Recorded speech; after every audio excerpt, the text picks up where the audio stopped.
True crime stories the internet just discovered, the severed feet mystery. It started on a calm August morning in 2007 along the fog-draped shoreline of Jedediah Island, British Columbia. The tide was low, the air still, and the only sound was the distant cry of gulls and the whisper of water against the sand. A couple out for a walk spotted something wedged between driftwood and seaweed. At first, they thought it was just a shoe, old, soaked, abandoned by a careless tourist. But as the man leaned down and brushed off the wet sand, his hand froze. Inside the sneaker was a human foot. The moment the discovery hit local news, it spread like wildfire.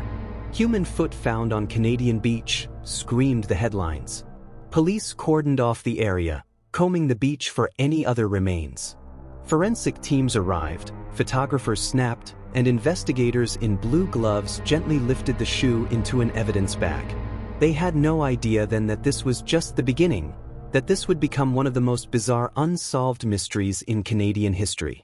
Over the next few months, the ocean kept giving.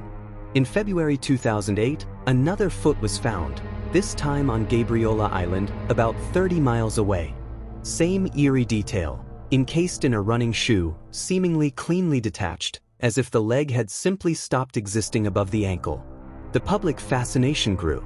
When a third foot washed ashore that summer, speculation turned to hysteria. Newspapers dubbed it the severed feet mystery.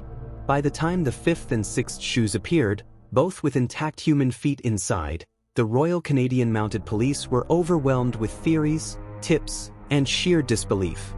Reporters descended on Vancouver Island like vultures. True crime enthusiasts and amateur sleuths formed online groups to catalog the discoveries. Why feet? Became the question that haunted everyone. Why not hands, torsos, or entire bodies? Why just feet? And why only along this stretch of the Pacific Northwest coast? Detective Sergeant Colin Fraser, a seasoned investigator with the Vancouver Police Department, took charge of the case. He had seen drownings, suicides, accidents, but this was different. Each foot was found in varying states of decomposition, but all seemed to have been severed naturally. No knife marks, no clean cuts. Forensics suggested something unsettling. The bodies may have decomposed in the water, and modern sneaker foam, being buoyant, helped the feet detach and float to the surface. Still, it didn't explain everything. Some of the shoes didn't match.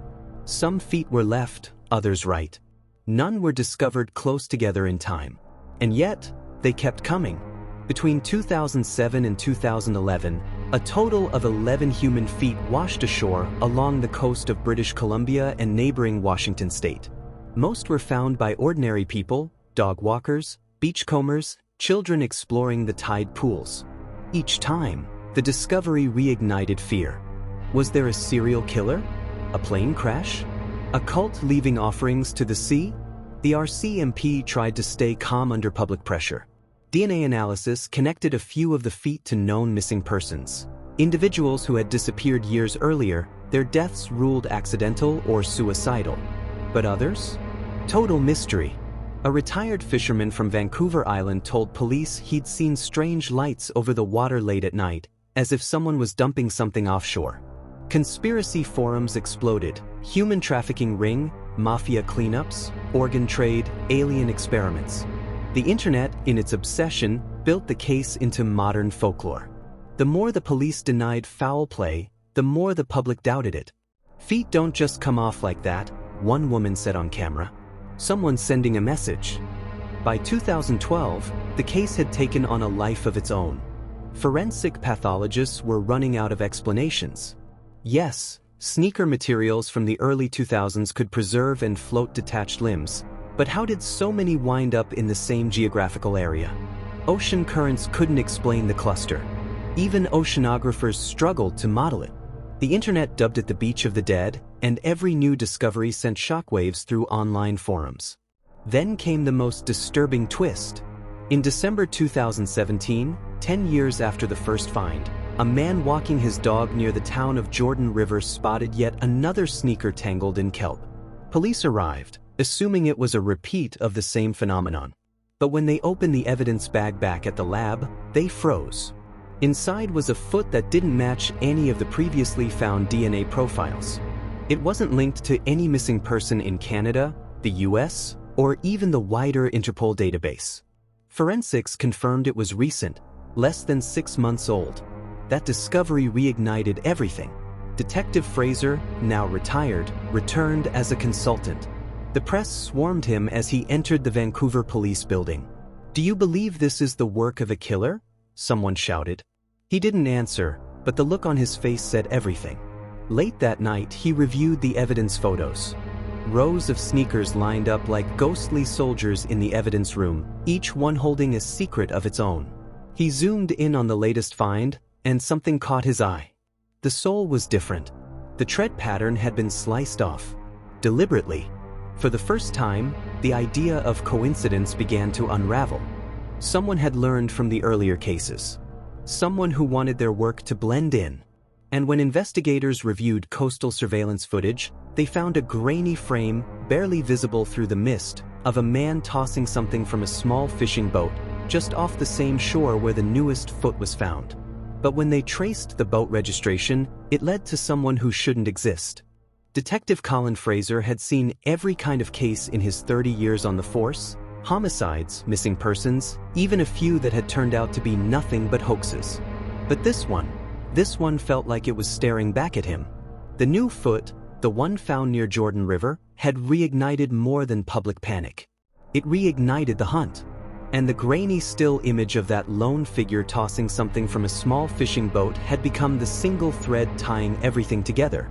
There was just one problem. The registration on that boat led to a man who had died 12 years earlier. The name was Michael Darnell, a fisherman from Port Alberni, declared dead after his trawler capsized in 2005. His body had never been recovered. Only his personal items had washed up, including a pair of old running shoes. The irony didn't escape Fraser. The police pulled the file from archives, dust thick on the folder. The death had been ruled accidental. Darnell's wife had confirmed the marriage was rocky.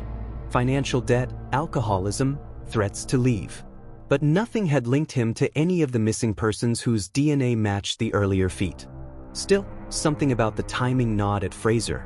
He had the RCMP analysts digitally enhance the boat footage. Each frame flickered under the computer's correction software. The fog blurred everything, except one moment. The figure's posture. Tall, thin, hunched forward, wearing a dark hood. But what stood out most was the movement, the way he turned toward the camera, just before the image glitched. His face was unrecognizable, but his right hand was gloved, and that glove had no thumb. It wasn't much, but it was enough to reignite Fraser's obsession. That night, he visited the Vancouver coroner's lab. The technician on duty, a young woman named Mia Torres, had been reanalyzing older samples from the early cases, hoping newer technology could extract deeper DNA reads. When Fraser arrived, she handed him a sealed envelope with a puzzled look. "Sir, you need to see this," she said quietly. "It's about the 2008 foot, the one from Gabriola Island." Inside the file was a genetic profile. Not just any profile, a partial familial match. It connected to a small database entry from a man named Samuel Darnell, Michael's younger brother. Fraser leaned back in the chair. The room suddenly felt colder. The Darnell brothers. Within days, he was in Port Alberni again, a forgotten fishing town whose fog seemed to cling to the houses like secrets. Samuel Darnell's home sat at the edge of the harbor. Peeling paint, rusted mailbox. An old trawler moored behind the house, half submerged in low tide. Fraser knocked. No answer. He tried the handle. Unlocked. Inside, the air smelled of salt and mold.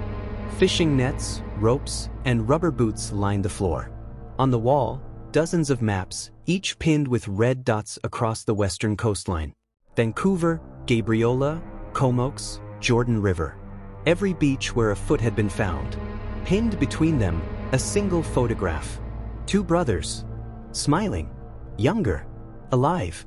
On the back of the picture, someone had written in faded ink, "We float together. Always." Fraser's pulse quickened. He called for backup. But before the team arrived, he noticed something else. A box half hidden beneath a tarp. He lifted it. Inside were 5 pairs of sneakers. All soaked. All missing one shoe. He felt his throat tighten. Our CMP units arrived minutes later, flooding the small property. But the house was empty. No sign of Samuel. Only evidence and more questions. Over the next few days, forensic teams examined every inch of that place. The shoes matched brands found on the severed feet. The same manufacturing years. The same models sold in Western Canada. But there was no blood, no human tissue, no direct DNA. It was as if someone had staged the room to look guilty. And then another twist. 2 days later, a retired dock worker from Nanaimo came forward after seeing the news on TV. He told investigators that back in 2016, he'd seen a man who looked just like Michael Darnell, older, thinner, limping, working on a fishing boat under a fake name. The man had been buying cheap sneakers from thrift stores by the dozen. When asked why he remembered, the dock worker said something that made Fraser's stomach drop. "He told me," the man recalled, "the ocean keeps everything if you give it time." Fraser stared at the interview transcript in silence. If Michael Darnell was alive, he'd been hiding in plain sight for over a decade, right along the same coast that had been serving up his dark trail. But then another detail emerged. The DNA on the 2017 foot didn't belong to any of the Darnells. Not even close. In fact, it matched an entry from a missing persons database in Oregon. A hiker named Paul Denton, last seen near the US-Canada border. The name Paul. The same name that had appeared years earlier in a different British Columbia mystery, the Alastair Wilson case. Different crime, same region, same strange calling card. Coincidence? Or connection? Fraser didn't believe in coincidences anymore. Late that night, he returned to the evidence board in his Vancouver office. The pins, the maps, the timelines, all leading to the Pacific's jagged edge. He circled one stretch of coast in red, Juan de Fuca Strait, the body of water separating Vancouver Island from Washington State. The current there was notorious for pulling wreckage north, and for dragging secrets with it. If the feet were truly drifting in, there had to be an origin point. He needed a boat. He needed to go out there himself. And as dawn broke, with fog swallowing the horizon, Colin Fraser boarded a small charter vessel. His gut told him the truth wasn't on land. It was waiting somewhere out at sea, floating just beneath the waves,